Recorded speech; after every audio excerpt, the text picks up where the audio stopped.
Hola, bienvenidos a Me Quiero Volver Chango Mundialista. Gracias por hacerme su cómplice para matar el tiempo en esta 28ª jornada de Mundialazo juntos. Mejor ni hagamos cuentas de los partidos que quedan porque quedan menos de los que queremos. 7 partidos. Si quitamos el encuentro por el tercer lugar, que es como un amistoso, quedan 6. Si quitamos el de España-Bélgica, que ya se habrá jugado dependiendo de a qué hora tengan a bien escuchar o ver este podcast, pues nos quedarán 5 o 6 partidos, dependiendo, insisto, del partido entre España y Bélgica, que ojalá haya sido muy emocionante. Como emocionante no fue el Francia contra Marruecos. Arrolló Francia a la selección marroquí. Ha sido un mundial excepcional, pero ya llevamos 2 partidos que no nos invitan a levantarnos de los asientos y eso nos hace o nos ha hecho muy exigentes esta Copa Mundial.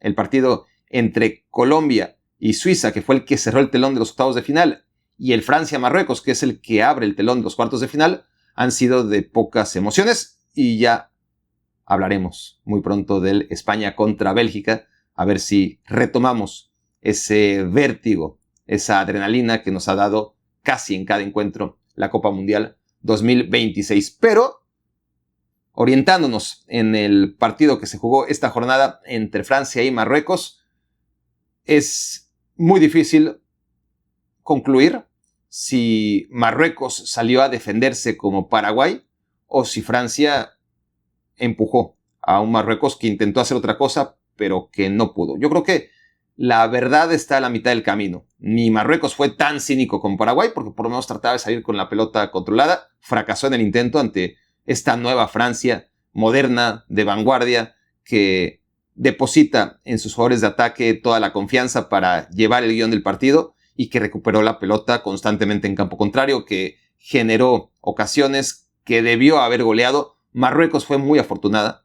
de estar 0-0 cuando llega el penal fallado por Kylian Mbappé.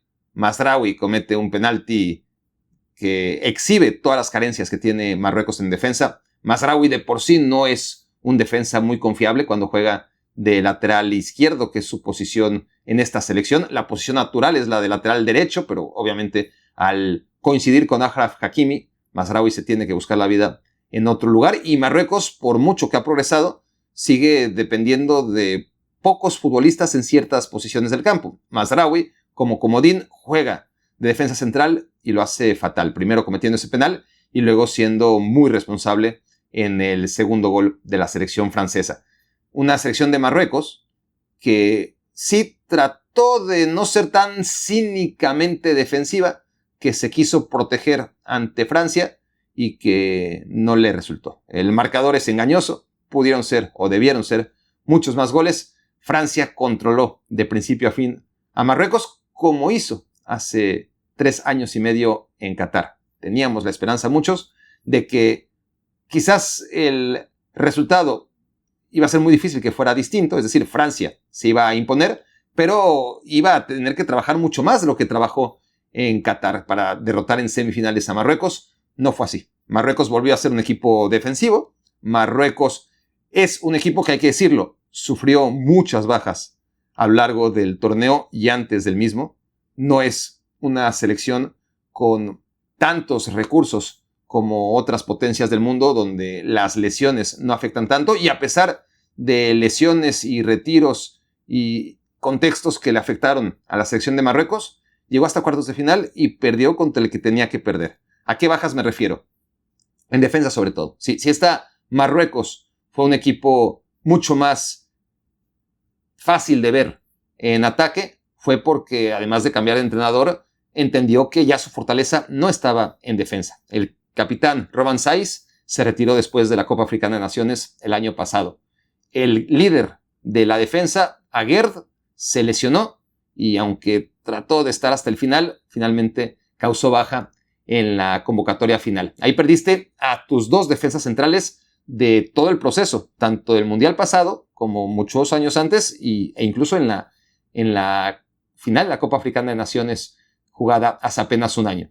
Te quedaste sin centrales de un momento a otro, justo cuando ibas a encarar una Copa Mundial, y eso generó la naturalización inesperada de Issa Diop, ¿no? Issa Diop, futbolista francés de toda la vida, que si acaso Si hubiera aparecido de repente con Senegal, no nos hubiera sorprendido, pero verlo con Marruecos unas semanas antes del Mundial a muchos nos agarró desprevenidos. Esa fue una medida de emergencia y la otra no acabaron de encontrarla. La selección de Marruecos acaba improvisando a Mazraoui como segundo defensa central y las consecuencias fueron que el equipo, cuando no logró controlar con la pelota, fue superado, como en el primer tiempo en contra de Canadá, donde le salió muy barato el 0-0, y el partido de hoy, cuando pudieron imponerse como en el encuentro ante Países Bajos, porque además Países Bajos jamás le buscó las cosquillas a Marruecos, es cuando vimos la mejor cara de Marruecos. Pero no solamente en defensa, es decir, son dos bajas realmente importantes, la de Aguerd y la de Saiz, los líderes de la defensa marroquí. Pero es que en ataque perdió en el último minuto, en el último encuentro de preparación, en un duelazo que ya se antojaba como un duelo entre aspirantes a caballos negros, y vaya que lo confirmaron Noruega y Marruecos, que midieron fuerzas días antes de esta Copa Mundial, y en donde la gran figura en el primer tiempo, porque hizo estragos en la defensa de Noruega, fue Abde. Abde, el extremo del Betis, que llegaba en un momento de forma excepcional y que desafortunadamente en ese partido, en el choque con un compañero, se lesiona, se pierde el Mundial, y ahí para mí las posibilidades de Marruecos se vinieron abajo. A pesar de eso, Marruecos hizo un muy buen Mundial. Sin Abde habría tenido, por supuesto, que con el jugador del Betis un recurso extra formidable, sobre todo si hubiera mantenido el estado de forma que viene arrastrando Abde desde hace ya, diría yo, un par de años. Pero encima de la baja de Abde, resulta que un equipo que no ha tenido delanteros, porque ese fue el hándicap de esta selección, incluso en el Mundial pasado, donde estaba En-Nesyri, y En-Nesyri, sobre todo con sus remates de cabeza, cumplió, pero por lo demás no es un centro delantero al nivel del resto de los jugadores de esta selección. Y encontraron en Saibari un extremo muy bueno del PSV Eindhoven, parece que ya asegurado para jugar en el Bayern Múnich la próxima temporada, pero que en esta selección se tuvo que buscar la vida como centro delantero. No es su posición, y de todas formas cumplió con creces. Metió 3 goles, se lesionó en los partidos ya de eliminación directa y no estuvo listo para enfrentar a la selección de Francia. Entonces, demasiadas bajas. Lo de Abde, lo de Saiz, lo de Ayoub, lo de Saibari, son futbolistas fundamentales. No quiere decir que con esos 4 Marruecos le hubiera ganado a Francia, pero seguramente hubiera competido más. Así que nos quedaron unos cuartos de final un poquito chotos, ¿no? Unos cuartos de final donde Marruecos no pudo poner a prueba realmente a una selección francesa que a mí todavía me deja un par de dudas. Y no por lo que hemos visto, sino por todo lo que puede ocurrir. Porque, por un lado, Marruecos, y esto no es excluyente, esto se extiende a prácticamente cualquier selección, lo mismo podemos decir de Argentina, lo mismo podemos decir de España, etc. Bueno, España por lo menos se enfrentó a Portugal, ¿no? Pero la normalidad es que las selecciones que lleguen a semifinales lo hayan hecho sin enfrentarse a verdaderos candidatos al título, ¿no? Y en este caso, la selección de Francia, que ha sido muy superior y ha gustado mucho, se ha enfrentado a Senegal, a Irak, a los suplentes de Noruega, a Suecia, a Paraguay y ahora a Marruecos. Algunos equipos buenos, otros no tan buenos, pero ningún candidato al título, ningún candidato a semifinales siquiera. Entonces, ha sido todo muy fácil para Francia y no será fácil en contra de España, si es que España llega, ¿no? Tampoco es que Bélgica sería extremadamente fácil, pero digamos que el que puede ser el equipo que se le complique realmente a Francia ha sido o sería España. Una España que en la Euro pasada le ganó y le ganó bien a la selección francesa y apenas han pasado un par de años de aquello. No debieron haber cambiado tanto las cosas. Yo creo que el estilo de España se le puede indigestar a la selección francesa. Y además, la otra duda que tengo con Francia es si al final de cuentas no va a salir la verdadera Francia de Didier Deschamps cuando se enfrente a un equipo como España. No sé si vamos a ver a una selección francesa mucho más cauta, una selección francesa que concentre en el contragolpe su mayor apuesta a avanzar a la final. No sé si va a retroceder, a involucionar esta selección francesa cuando llegue el momento, porque ya ha habido momentos en que parece que Didier Deschamps le suelta la rienda a su equipo hasta que llega la hora buena, un poquito guardando las distancias tremendas que hay, pero un poquito lo que pasa a veces con Diego Pablo Simeone y el Atlético de Madrid, que según el rival, según los momentos, a veces parece que hay otras intenciones, pero que no vamos a descubrir la verdadera intención o si hay un cambio real en el equipo hasta que no llegue ese partido en el que técnicos como Simeone o Deschamps no pueden renunciar a su esencia.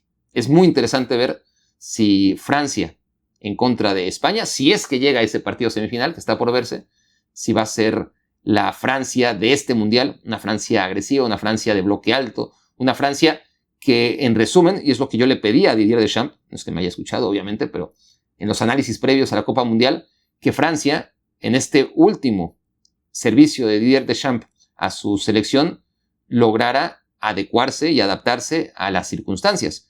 Cuando Francia tenía su mayor talento en defensa y en el mediocampo, en la destrucción, en la fase de recuperación y la velocidad obviamente de sus extremos y delanteros, tenía sentido. No era la forma más satisfactoria para el aficionado ante una selección con tanto talento, pero era efectivo, ¿no? Porque además esa Francia, la Francia de mundiales pasados, realmente tenía muy buenos defensas centrales, tenía medios de contención extremadamente confiables y no tenía tanto talento. Tenía jugadores talentosos, pero no tantos como esta Francia. Entonces, esta Francia, su principal característica, lo que me refiero es a la materia prima, es que la Francia del pasado, sus futbolistas muy buenos todos, donde más recursos tenía era en defensa. Ahora es en ataque.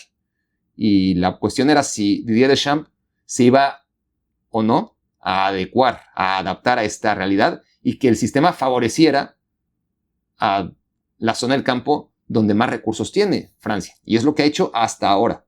Hasta ahora. Ya estamos en semifinales y ahí es donde creo yo vamos a ver si Francia ha cambiado o no ha cambiado.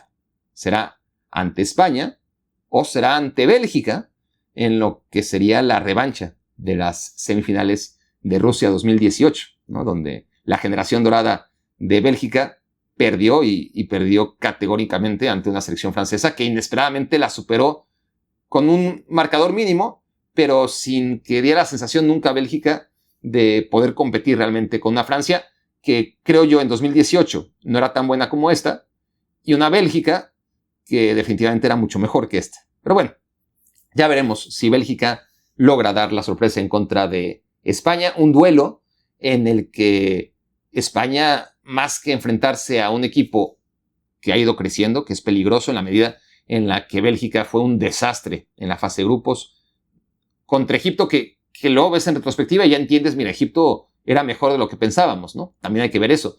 Pero Egipto, antes de ver que era un equipo que iba a tener a Argentina contra las cuerdas al minuto 75, ganándole 2-0 para meterse a cuartos de final, antes de tener toda esa información, esa selección de Egipto no parecía gran cosa y fue mejor que Bélgica.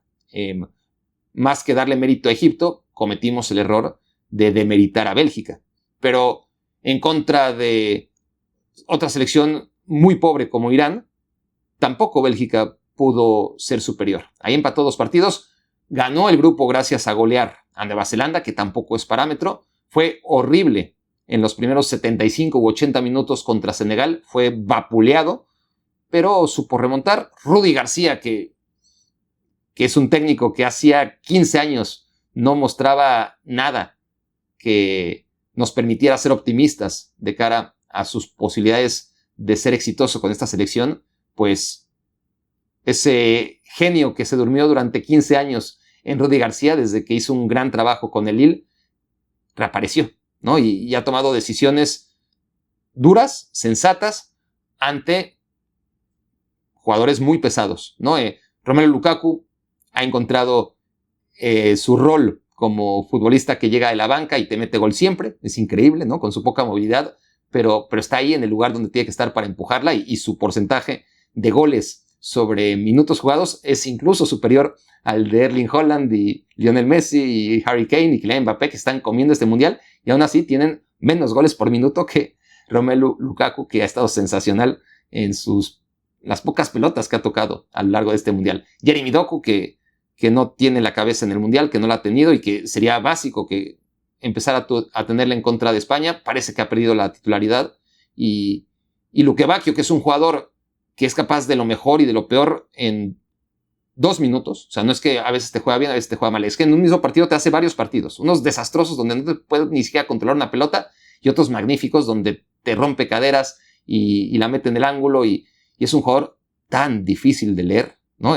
Realmente no tiene medias tintas. Te puede hacer lo peor posible y también lo mejor en una fracción de un par de segundos. Cada pelota que toca es una tómbola. No sabes lo que va a pasar con Luque Bacchio, pero ha sido fundamental para este repunte de Bélgica, que estaba muy mal hasta ese minuto 75 en contra de Senegal, que remontó, creció.